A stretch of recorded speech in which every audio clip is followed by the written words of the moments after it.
કાળઝાળ ગરમીમાં પંખીઓની તરસ छिपाવવા જહાંગીરપુરા પોલીસ અને જિંદગી જીવદયા અભિયાનનો માનવતા સમર્પિત પ્રયાસ કરવામાં આવ્યો। ગુજરાત રાજ્યના ડીજીપી શ્રી વિકાસ સહાય સાહેબના આદેશ અનુસાર આજરોજ જહાંગીરપુરા પોલીસ સ્ટેશન તથા જિંદગી જીવદયા અભિયાન અબોલ પશુ પંખીઓની બહાર આવ્યું। જહાંગીરપુરા પોલીસ સ્ટેશન તથા જિંદગી જીવદયા અભિયાન ટીમ દ્વારા વિનામૂલ્યે કુંડા વિતરણ કરવામાં આવ્યા। અભિયાન લીધે લોકોની પક્ષીઓ પ્રત્યેની સહાનુભૂતિ વધી અને કાળઝાળ ગરમીમાં પક્ષીઓને દાણા પાણી મળી રહે તે ઉદ્દેશ્યથી રોજે રોજ પક્ષીઓની તરસ छिपाવવા જહાંગીરપુરા પોલીસ સ્ટેશન તથા જિંદગી જીવદયા અભિયાન સુરત દ્વારા પક્ષીઓ માટે 200થી વધુ વિનામૂલ્યે કુંડા વિતરણ કરવામાં આવ્યા હતા। મુક્તમને વિહરતા પક્ષીઓની તરસ छिपाવવા જિંદગી જીવદયા અભિયાન દ્વારા કરેલી પહેલને સતત આવકાર મળી રહ્યો છે। શહેરમાં વધુમાં વધુ કુટુંબો સુધી આ કુંડાઓનું વિતરણ થાય તે માટે જિંદગી જીવદયા અભિયાન ટીમે આ ઝુંબેશ ઉઠાવી છે।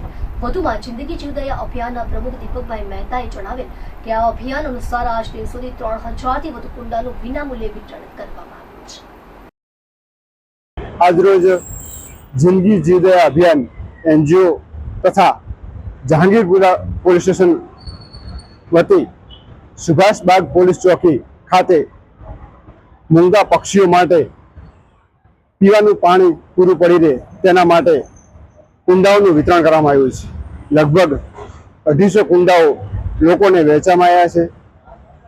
મૂંગા પક્ષીઓને આવી ગરમીની અંદર પાણી પૂરું પાડવા માટે જે અભિયાન જિંદગી જીવદયા દ્વારા ઉપાડવામાં આવી રહ્યું છે તે કાબિલે તારીફ છે અને હું જહાંગીરપુરા પોલીસ સ્ટેશન વતી જિંદગી જીવદયા અભિયાનનો આભાર માનું છું।